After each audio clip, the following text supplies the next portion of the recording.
আসসালামু আলাইকুম। শরীফুল আহকাম আবার ফিরে এসেছি। আমরা আমাদের বইয়ের চ্যাপ্টার 11 ফাইন্যান্সিয়াল প্ল্যানিং এর উপরে কথা বলবো। একটু ছোট ছোট পার্ট করে কথা বলবো। এটা বেশ একটু কঠিন চ্যাপ্টারই বলবো, কেমন? তো প্রথমে আসুন আগে একটু প্ল্যানিং টুল আমাদের কি কি জিনিস দরকার সে সম্পর্কে একটু আলাপ করে নেই। আমাদের প্রথম যে টপিকটা যেটা টুলের মধ্যে কি আছে, আমাদের কি কি ইনফরমেশন দরকার, আমি অতীত অভিজ্ঞতা থেকে একটা ফান্ডস ফ্লো অ্যানালিসিসের দিকে যাব।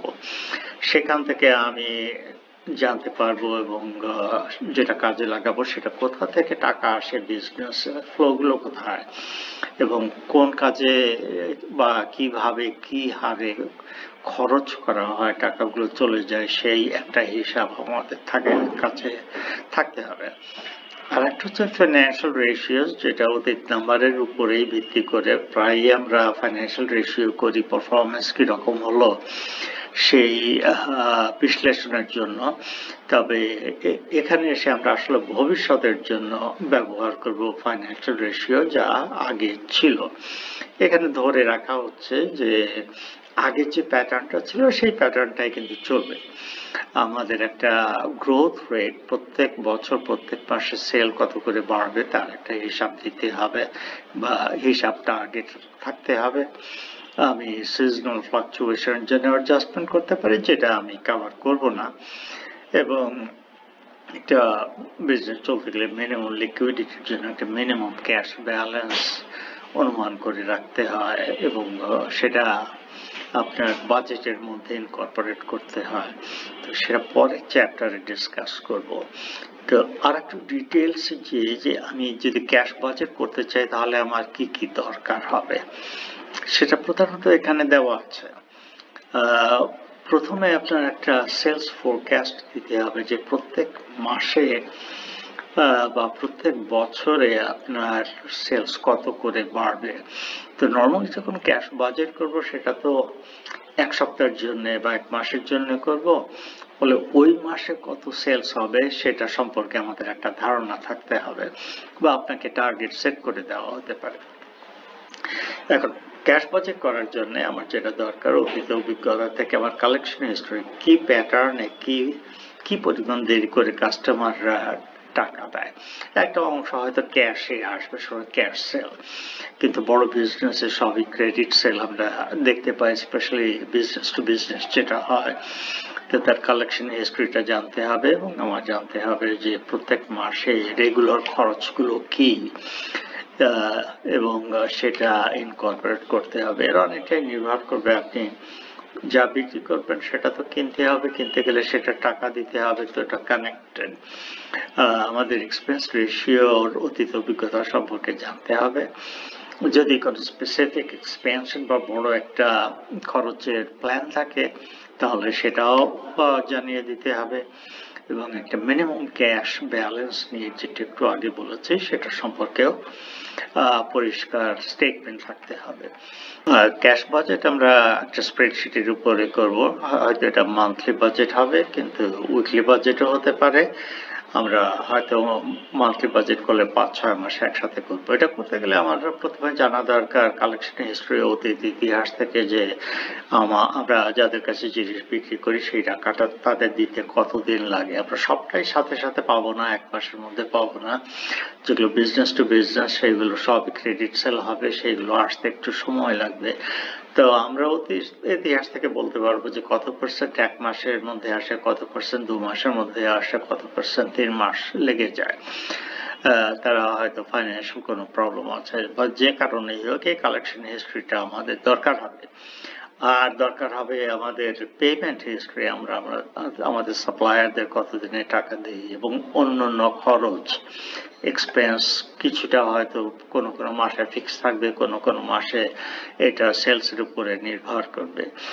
যদি কোনো এক্সট্রা খরচের ইতিহাস থাকে তাহলে আমার সেটা ইনকর্পোরেট করতে হবে, ক্যাশ ব্যালেন্স নিয়ে থাকতে হবে, সেটা আমার জানতে হবে।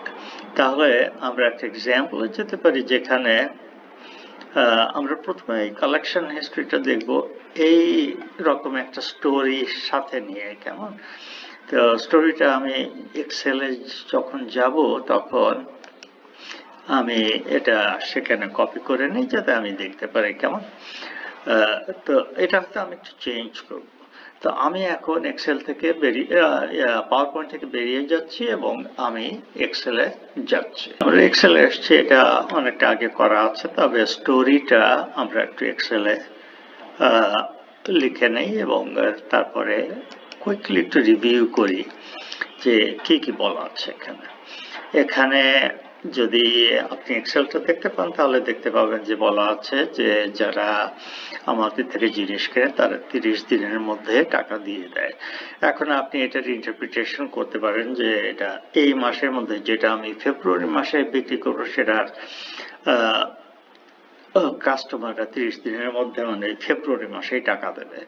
আবার এটাও করতে পারেন যে আপনার ইতিহাসের উপরে ভিত্তি করে আপনি জানবেন যে যেটা আমি জানুয়ারি মাসে বিক্রি করি তার 75% আমি ফেব্রুয়ারি মাসে পাই, যেটা জানুয়ারি মাসে বিক্রি করি তার 20% আমি পাই তাহলে মার্চ মাসে 2 মাস পরে।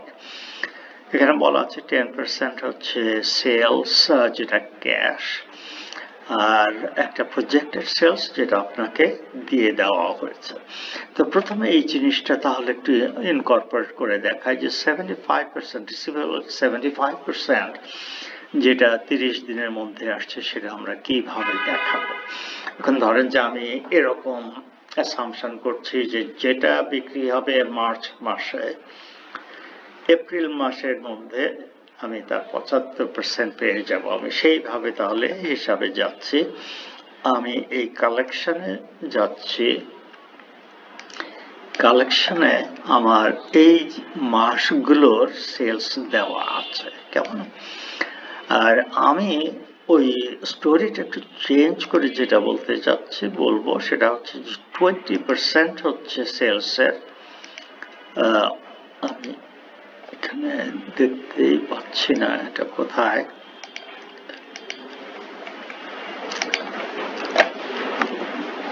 20% হচ্ছে ক্যাশ সেল, তাহলে 80% হবে আপনার ক্রেডিট সেল। সেই ক্রেডিট সেলের 75% পরের মাসের মধ্যে আসবে।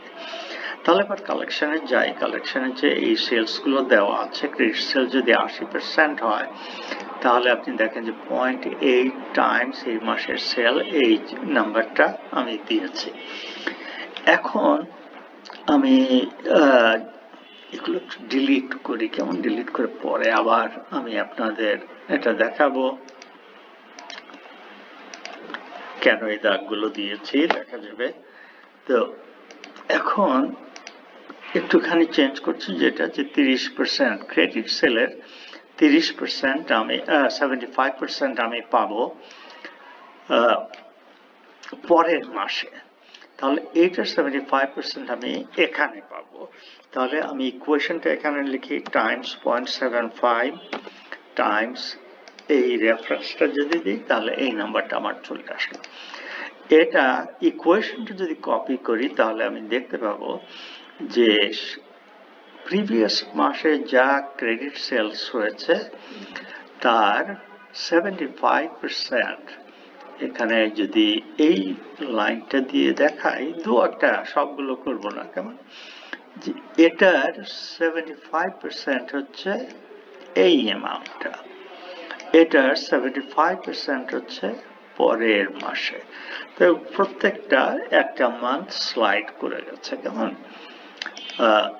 এখন তাহলে যে পরের মাসেরটার স্টোরিটা কি, এই 20% পাওয়া যাবে দ্বিতীয় মাসে। তার মানে আমরা আগেরটা যেরকম ইন্টারপ্রিটেশন করেছি, যেটা অক্টোবর মাসে বিক্রি হবে তার 75% পাওয়া যাবে নভেম্বর, 20% পাওয়া যাবে ডিসেম্বর, 2 মাস পরে কেমন। তো আমি এখন তাহলে এই কালেকশনে যে এই 20%টা আমি কিভাবে লিখব, তো আমি আগের নাম্বারগুলো কেটে দিয়ে এখন আমি জানি যে এই টাকাটা এই সেলসের 20% আমি এখানে পাবো।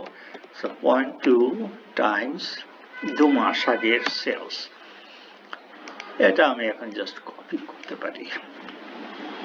ঠিক একইভাবে তাহলে এইখানে আমি পাবো 3 মাসের আগের টাকাটা, এই ফিগারটা আমার কাছে নাই, তাহলে এইখান থেকে আমি শুরু করব 0.05 টাইমস 1 2 3 এইটা। এখানে একটা নেগেটিভ আমি কোনোভাবে ভুল করে নেগেটিভ মার্ক করে দিয়েছি, সেটা মুছে দিলাম। এখন আমি ক্যালকুলেশনটা কমপ্লিট করলাম। এখন আমার সম্পূর্ণ নাম্বারগুলো যা আছে সেটা এই মাস থেকে, জানুয়ারি মাস থেকে। তাহলে আমি এই কটা নাম্বার আমি যোগ করব। আমি এখানে দেখি হোমে গেলে বা কোনো জায়গায় আমি সাম ফাংশনটা পাই কিনা। ফাংশনটা এখানে ঢেকে আছে, তাহলে আমি ইকুয়েশন দিয়ে করি। ইকুয়েশন দিয়ে করলে হচ্ছে এটা প্লাস এটা প্লাস এটা। তাহলে আমি জানুয়ারি মাসে বিক্রি করে আমাদের সেলস থেকে বাকি বিক্রি যেটা, সেটা থেকে এই টাকাগুলো আসবে এই মাসে আমরা ধরে নিচ্ছি। আর ক্যাশ সেলসটা হচ্ছে 20%, আমরা 20% এই টাকাটা 20% ধরেছি। তো দেখেন এটা H3 লাইনে আছে, তাহলে এই হিসাবটা ঠিক আছে। টোটাল ক্যাশ ফ্লো এখন যোগ দিতে গেলে আমাদের এই মাসটা দরকার নেই, আমরা আসলে এই মাস থেকে কাজটা করছি। তাহলে আমি যোগ দিচ্ছি এই নাম্বারটা এবং এই নাম্বারটা, তারপরে ইকুয়েশনটা জাস্ট কপি করলাম। আমরা কিন্তু কালেকশনের ক্যাশ ফ্লোটা পুরোটা জেনে গেলাম। তো এইভাবে আমরা কালেকশনটা হিসাব করি প্রত্যেক মাসে মাসে। কেমন? তাহলে আপনারা দেখতে পাচ্ছেন ইনফরমেশনটা আমরা কিভাবে ব্যবহার করি। আমার জানা দরকার ক্রেডিট সেলস যা হবে তার 75% আমি 1 মাস পরে পাচ্ছি। আর এটা দিয়ে আমি দেখাবো যেটা 2 মাস পরে, এটা 20% ধরেন, এটা 20% আমি এই মাস পার করে পরের মাসে দেখাচ্ছি। এইখানে দ্বিতীয় মাস। কেমন? আর 5% হবে তৃতীয় মাস। এটা অন্য কালারে যদি দেখাই তাহলে আপনি দেখতে পাবেন যে এই টাকাটার 5% আসবে আপনার 1 2 3 এই টাকাটা। তাহলে এই টাকাটা 3 মাস পরে আপনি পাবেন। এই টাকাটা পাচ্ছেন 1 2 এই 3 মাস পরে। তখন আপনি এই নাম্বারগুলো যোগ দিলে মাসের কালেকশন পাবেন। আপনি ক্যাশ সেলস যেটা সেটা এর মধ্যে নিয়ে আসবেন, যোগ দেবেন। তাহলে আমি আমার টোটাল ক্যাশ ইনফ্লোটা মাসে মাসে কত সেটা আমি পেয়ে গেলাম, টোটাল কালেকশনটা পেয়ে গেলাম। আপাতত আপনার এটা একটু রিভিউ করেন। এটা হচ্ছে ক্যাশ বাজেটের প্রথম সেকশন, আমি পরের ক্লাসে দেখাবো। এরপরে আপনি ডিসবার্সমেন্ট বা যে খরচগুলো রেগুলার হয়, অনেকটা সেলসের উপরে নির্ভর করে সবগুলো হবে, সেটা কিভাবে করতে হয়। কেমন? Thank you.